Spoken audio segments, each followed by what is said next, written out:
साल 2022 में 1.68 लाख लोगों की जानें गई थी सिर्फ और सिर्फ रोड एक्सीडेंट से भारत में। ये नंबर बढ़कर साल 2023 में 1.73 लाख हो चुका था। तो आप समझ सकते हैं कि रोड एक्सीडेंट कितनी गंभीर समस्या है भारत में। और इसी समस्या से निपटने के लिए यूनियन मिनिस्टर नितिन गडकरी जी ने अनाउंस किया है nation wide cashless treatment scheme को सभी रोड एक्सीडेंट विक्टिम्स के लिए।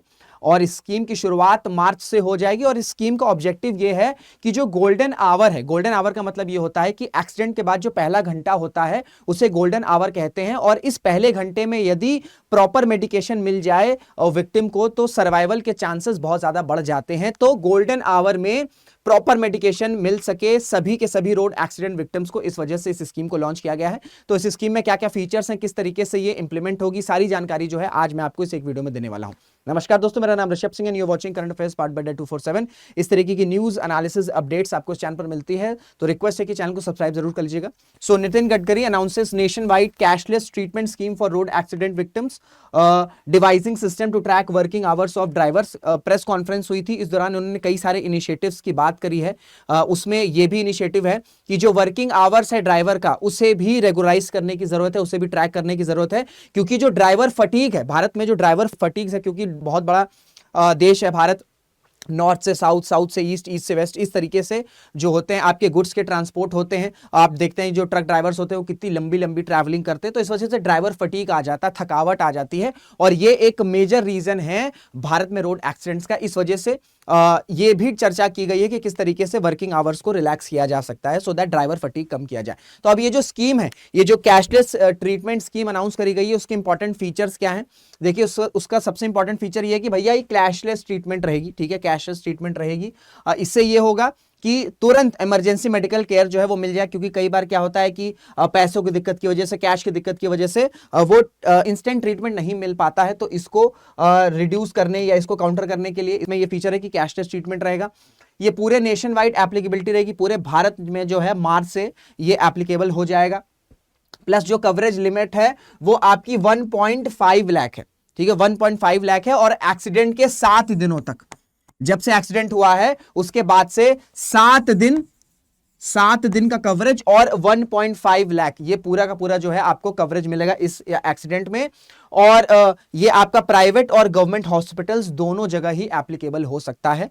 अब ये जो कैशलेस ट्रीटमेंट है, ठीक है, जो कैशलेस ट्रीटमेंट है ये सभी टाइप के मोटर व्हीकल्स पर अवेलेबल है।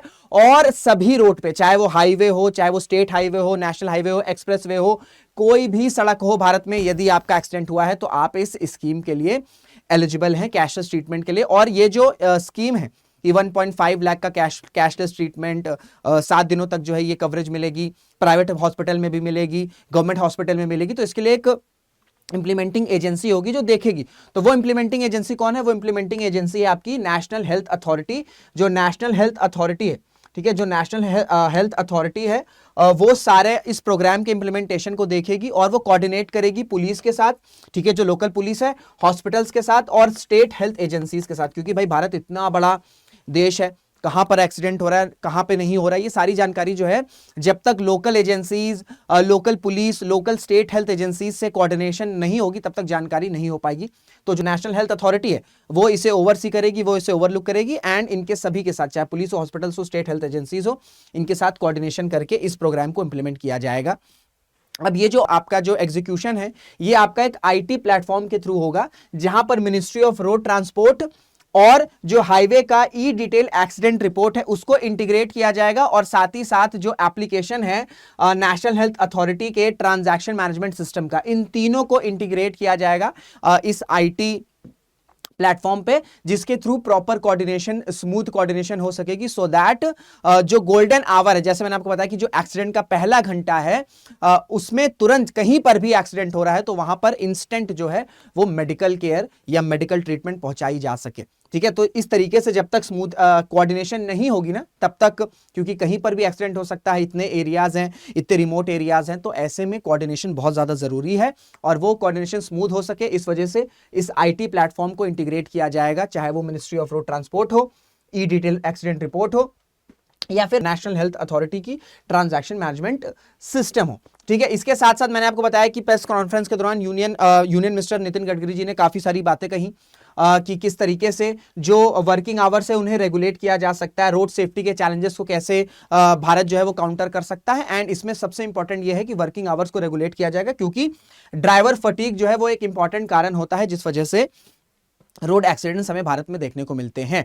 प्लस और भी मुद्दों पर डिस्कशन किया गया कि किस तरीके से जो व्हीकल स्क्रैपिंग पॉलिसी है उसे बढ़ाया जा सकता है। प्लस जो BS7 नॉर्म्स है इसको इंप्लीमेंट करने की बात हो रही है, तो किस तरीके से ये इंप्लीमेंट होगा, कैसे ये पोल्यूशन को रिड्यूस कर सकेगा, इस पर भी डिस्कशन हुआ है। साथ ही साथ पूरे भारत में ड्राइवर ट्रेनिंग इंस्टीट्यूट बनाने की बात भी करी गई है, ठीक है, बात भी करी गई है, सो दैट एडिशनल बेनिफिट्स मिले, ठीक है, जो ड्राइवर्स हैं उनको एडिशनल बेनिफिट्स मिले और एक इंटीग्रेटेड इंफ्रास्ट्रक्चर भी बनाया जा सके, ठीक है, एक इंटीग्रेटेड इंफ्रास्ट्रक्चर भी बनाया जा सके। प्लस जो ई रिक्शा आप देख रहे हैं, स्पेशली अगर आप मेट्रो सिटीज में रह रहे हैं, अब तो ई रिक्शा जो आपको टियर 2 टियर 3 सिटीज में भी देखने को मिल जाएगा। तो किस तरीके से जो ई रिक्शा है उसको उसके रेगुलेशन से जो इंपॉर्टेंस है ई रिक्शा का वो कैसे इंप्रूव हो सकता है, तो इस पर भी फोकस किया गया है।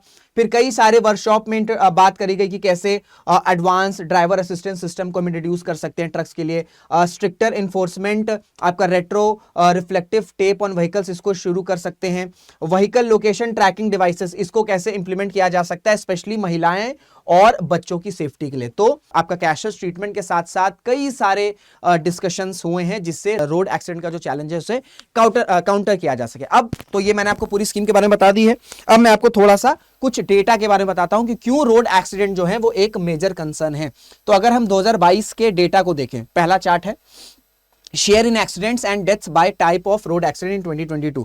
तो हिट फ्रॉम बैक हो गया, हिट एंड रन हो गया, हेड ऑन कोलिजन हो गया, others, hit from side, run of road, vehicle overturn, fixed object with parked vehicle, even park vehicle से भी हमें केसेस देखने को मिल रहे हैं। तो हालांकि आप देख सकते हैं कि हिट फ्रॉम बैक में सबसे ज्यादा आपको एक्सीडेंट्स भी देखने को मिलेंगे और किल्ड भी रेशियो भी उसी में आपको देखने को मिलेगा। हिट एंड रन का भी उसी तरीके से केस है। हेड ऑन कोलिजन मतलब सामने से दोनों गाड़ियां या जो दो व्हीकल हैं वो टकरा गई, तो ये 3 4 5 6 कुछ ऐसे इंसिडेंट्स हैं जिससे रोड एक्सीडेंट्स होते हैं, तो ये कंसर्निंग है। प्लस अगर हम road accident death by type of violation देखें कि मेजर कारण क्या है, किस वजह से भारत में एक्सीडेंट होते हैं, तो आप देखोगे चाहे 2022 के डेटा को देखें या हम 2021 को डेटा को देखें, तो सबसे इंपॉर्टेंट रीजन है ओवर स्पीडिंग का, ठीक है। ओवर स्पीडिंग सबसे बड़ा रीजन होता है, क्योंकि भाई जब आप गाड़ी चलाते हो तो आप में वो एक एड्रिनल रश आ जाता है यार कि मुझे ना गाड़ी भगानी है, मुझे तेज गाड़ी चलानी है, 100 110 120, तो आप ओवर स्पीडिंग करते हो। और जब सामने से अचानक से कोई व्हीकल आती है या कोई ऑब्जेक्ट आता है तो वो कंट्रोल करना मुश्किल हो जाता है, भले आप कितनी भी एडवांस गाड़ी चला रहे हो भाई, वो एकाएक जब आप ब्रेक लगाओगे तो गाड़ी डिसबैलेंस होगी ही होगी।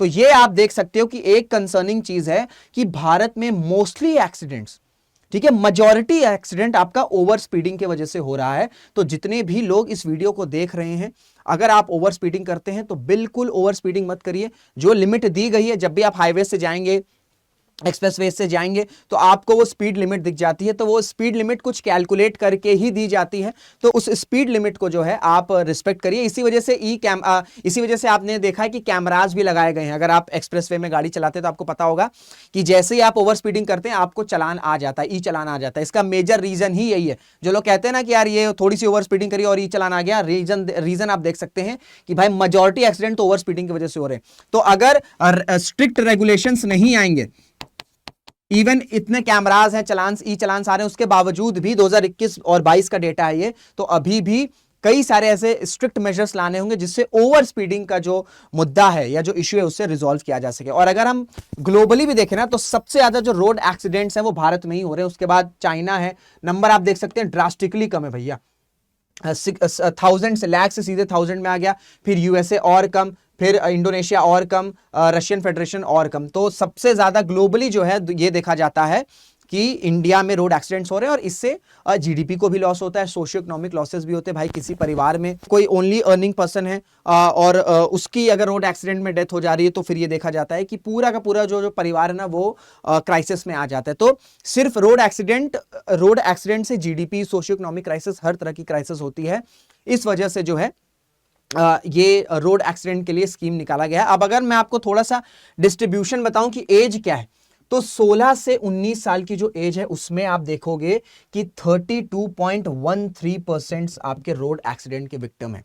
ठीक है, over 70% of road accident victims in India are in the age group of 18 to 45 years. That is, ये वर्किंग एज है, ये वर्किंग एज है भाई, ये वर्किंग एज है, leading to loss of productive workforce. वही आपसे मैंने कहा ना कि रोड एक्सीडेंट से जीडीपी लॉस हो रहा है, रोड एक्सीडेंट से सोशियो इकोनॉमिक लॉसेस हो रहे हैं भाई, हर तरह के लॉसेस हो रहे हैं। दैट्स वाई रोड एक्सीडेंट के चैलेंज को काउंटर करने के लिए सीरियस स्टेप्स लेने होंगे।